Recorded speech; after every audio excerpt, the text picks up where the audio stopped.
So just because it's a wedge doesn't mean we use our hands and arms only. For yous out there that are just after the holidays, packing in a little extra turkey, we want to get the legs moving and the hips, right? So get your muscles engaged, the glutes, the hamstrings, quads, lower body. A good one to do is just kind of scour the hips out this way. The ball and socket inside of the hip joint. Get it moving. Right, Rob? Right on. Get it fired up, baby. If you watch Rory, he's got a good hip swivel and a dip, right? So he loads up, and you can see the knees both flex as he lowers his tail. Way to break it out, you know. If you get in here like a linebacker and you're getting ready to go, you're going to be down on your haunches, right? You engage your quads with 20 degrees. You got to have at least 20 degrees of flex in these knees to get this action going with the quads and the hammies, right? And so when you're swirling like that, I call it the Rory swirl.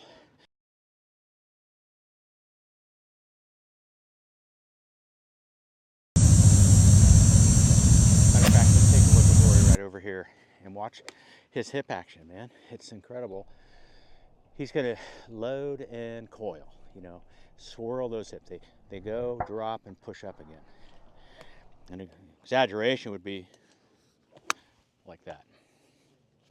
So to feel and scour the hip sockets with some compressing feeling of the lower body. That's how you're going to start to engage the ground. So to engage the ground, we need to have some action going into the ground. So some people call it. Watch the knees pull back. He's going to fire the right hamstring and calf, hyperextending the right leg. Both knees pulling back. Belt buckle raising up as he delivers the club down. So the club's going down, out to the ball. Rory's going up and back while his head stays absolutely quiet. So that's a midsection jump, pulling hammies, quads. That's how you get power. Free weighting. It's like if you just went slack, your muscles would go slack, you're going to start to fall into the ground. So there has to be some sort of pushing against the ground to stand up. We never feel it. It's in there every day. But when you're looking to engage your body action, I would suggest that like a little dropping would be a good thing to do on your practice swings. Feeling your knees flex a little bit and then go up.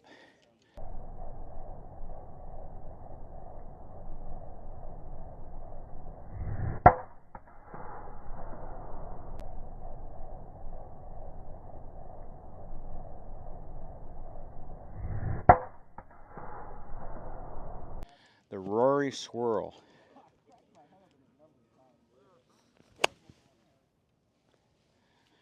There we go. So, feeling a little bit of that, just a little. And I remember watching.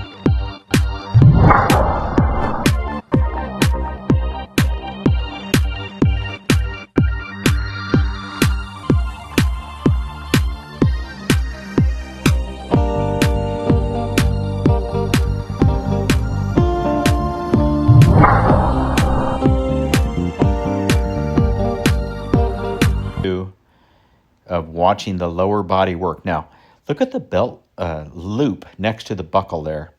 You're going to watch this guy, like right here, okay? You're going to watch it continue to turn as Rory approaches the top, okay?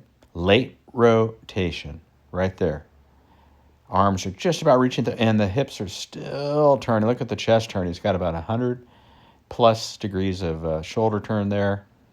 And the caveat to that squatty, late spinning clockwise of the shoulders, chest, and hips allow him to get the loop pattern to drop. So the hand path is here, and you're going to notice how as it begins the direction change, it always goes like this for Rory. It's not a shallowing, it is a getting deeper move. Okay, the shaft is not shallowing. And from here, the left arm compresses on the body, and now he goes into the hyperextension of the right leg work. You can see it right there. I'll draw those kneecap lines again. This view, we got them both. You can see both knees are simultaneously pulling away, lining up from the ankle, knee, and hip joints, straight line. That is jumping. That is power. That's going into extension. The faster, harder you go into extension, the more throw you get down at the bottom. This is a good one here. Really good one to watch. It goes and winds up to the top, and you can clearly see that late rotation of the belt buckle, the right shoulder going back, and there's the right elbow. Watch this right here. I'm going to zoom in there and just check this out. The right elbow goes deeper towards the end. Okay, the little wrinkle and the scaps there are the right, but Rory's hand path always goes deeper and lower in the transition, like a Jake Knapp. It's like the scap is going this way and towards us. Dropping that. Perfect. Beautiful power move there. And then you see just the wrinkles in the front of the hips meeting the femurs there, right?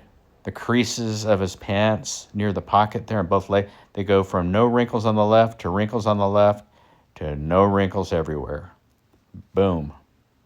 Rory, and just thinking about it, like me out here standing and teaching all day, I'm not really engaging anything as far as lower body. I'm standing and helping my students get better at golf, having them bend, having them do it, but I don't do it because I'm standing all day. So that feeling of just like, oh man, that feels like good. Like there's some big ass muscles here that need to be accessed, right? Here we go.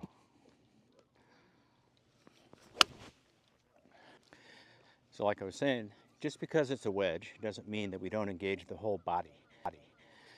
You know, if you're chipping, I get it. You can get your feet together, get more narrow, go on the Hogan plane, use your arms and the shaft together. Zone 1. Here we go. And that's how you should warm up. Zone 1 practice. Just on plane, good footwork. Okay, and then we grow that out into something a little bit bigger. But when we start to get our feet apart and we're looking for a little bit more distance, we want to look at ourselves kind of loading and getting out. We got to go into extension, man. Well, you don't get into extension by being extended already. Your body a little bit and then pushing up.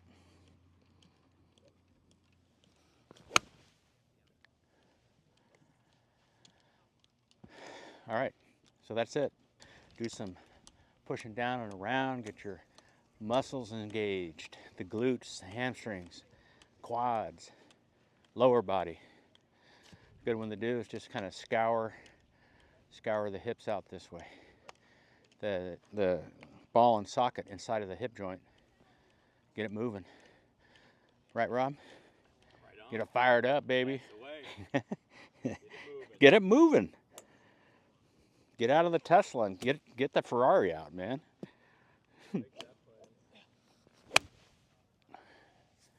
All right. Time to go to work. Rob's here and New Year's coming. Can't wait to see you out here in Mexico. We're going to have a great time. Margaritas are on me. We're going to have a cool party up on my patio looking over the marina and all of Mexico. Your first margaritas and shrimp cocktails along with tacos. That's on me. All right, everybody. See you in October.